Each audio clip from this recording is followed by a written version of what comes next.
God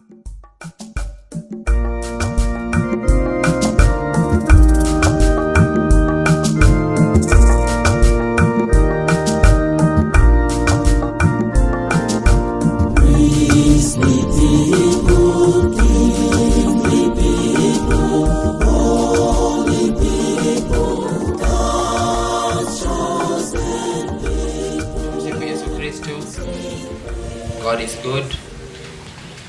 Today I want to talk about the Diocesan Priesthood, and this is a follow-up from my initial talk about vocations. I thank all the questions and the comments that have been coming. So a member asked me to elaborate briefly on the different kinds of priesthood. You remember we said that a vocation is a call from God, and that we have various kinds of vocation. I think the main ones are four. Number one, the vocation to marriage, which ultimately leads to family life, which is a basic vocation. And then number two, vocation to religious life. And then number three, vocation to single consecrated life. And then number four, vocation to priesthood. Now, within the priesthood is the same, meaning the functions are the same, the essence is the same, but the difference is that it is lived differently. You compare it with an envelope. You know, you have the content being the same, but then you have different kinds of envelopes. You have white, you have blue, you have green, you have pink, depending on the preferences. So the priesthood is one, and the purpose of priesthood, as I said the other time, number one is to be a minister of the sacraments, particularly the sacrament of the Eucharist. Number two, to be a minister of the word. And number three, as we read in the document Presbyterorum Ordinis, to be also a ruler of God's people. Now, we have different kinds of priesthood. Number one, the religious priests. Why do we call them religious priests?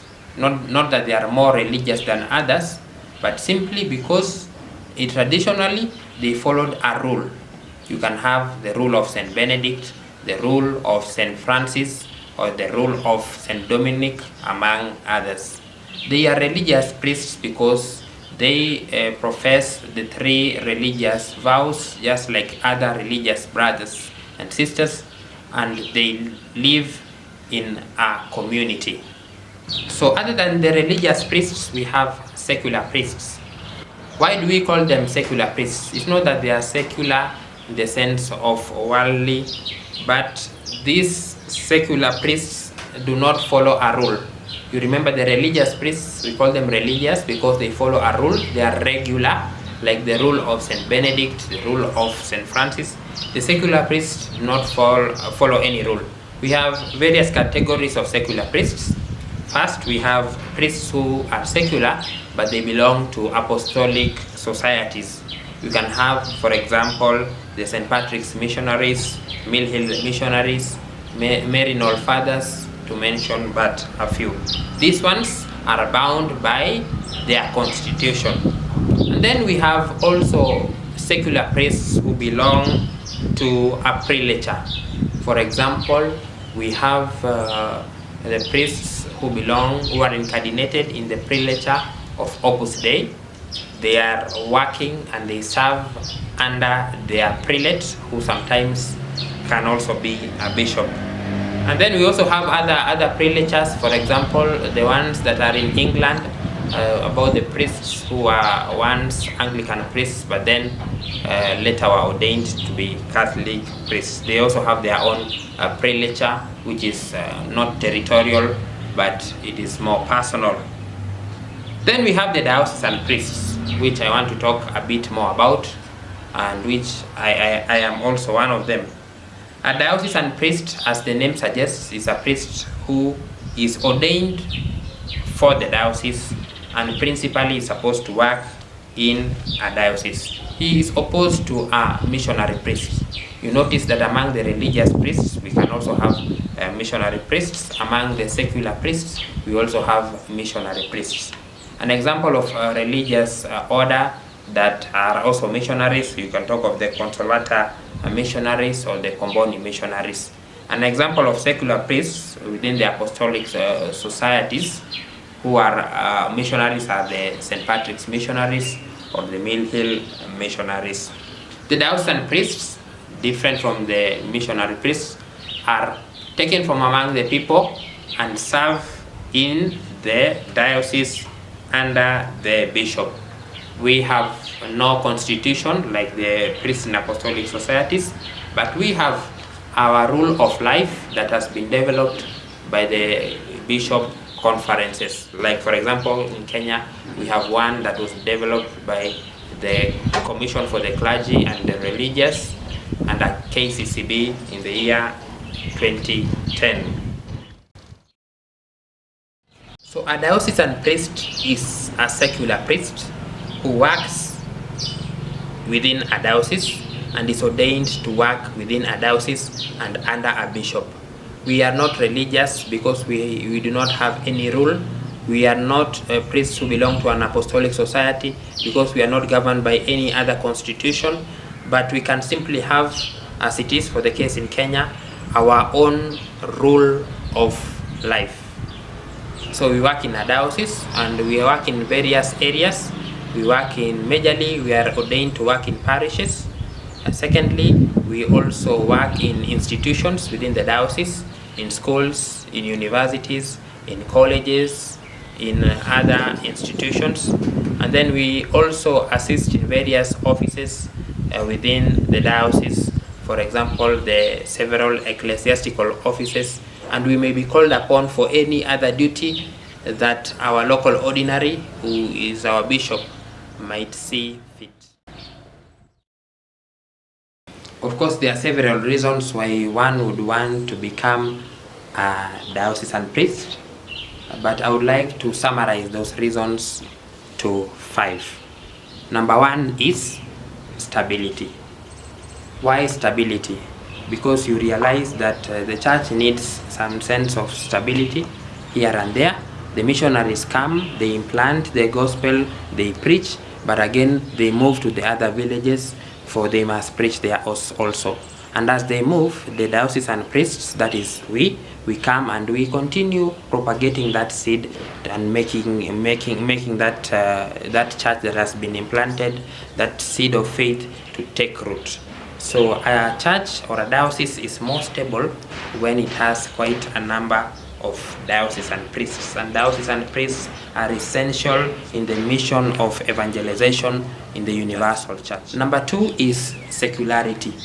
As I have already explained, we are not religious, we are secular priests, meaning that we are priests who work in the world, though we are not of the world, we are not worldly, but we are able, different from the religious priests, to identify ourselves with a common person, with a common Christian there. We work in the world, in the situation, in the common situation of every human being. Third reason that may make one wish to become a diocesan priest is flexibility. And this flexibility is tied to our secularity, because being secular priests, we exercise a varied apostolate. We can be in schools, we can be in hospitals, we can work in parishes, we can work in various kinds of institutions. The fourth reason that may make one want to become a diocesan priest is familiarity. You grow up as a child in a diocese, and then finally you discern your vocation, you go to the priesthood, you go to the seminary, and after your seminary studies, you come back and serve in the same diocese where your parents live, where your brothers live, where your friends live, where your uncles, your aunts perhaps live. And by that sense, therefore, you are able to have a different approach to evangelization. You evangelize your brothers and sisters. We normally compare this kind of evangelization to the commissioning of the 12 as opposed to the commissioning of the 72 disciples. Finally, we have sanctity, in the sense that many saints were diocesan priests, just as many other saints were also religious priests, and many other saints were lay people. If you look at the list of saints who are diocesan priests, we have people like Saint Josemaria Escriva, Saint Don Bosco, Saint John Paul II, Saint John the 23rd, to mention but a few. Many other popes were also previously diocesan priests, especially in the modern epoch, with the exception of Pope Francis, who is a Jesuit, who was a religious. You have John Paul II, he was a diocesan priest. John Paul I, Pope Emeritus Benedict XVI, Saint Pope Pius X, Pope Pius IX, Leo XIII, to mention but a few. A diocesan priest, though he is called to work in a diocese, can become also a missionary. We have fide donum priests. The word fide donum means a gift of faith, who are ordained for a particular diocese, but then they become gifts of faith to other dioceses, probably for a determined period of time. So in that sense, a diocesan priest can also become a missionary. Secondly, yes, a diocesan priest can also move from one diocese to the other. The canonical process is called incardination and excardination. That means that if I was ordained for the Diocese of Nakuru, I can request the bishop of the other diocese, with the permission of my own bishop, to become the priest of the other diocese. The process in canonical terms is called incardination and excardination.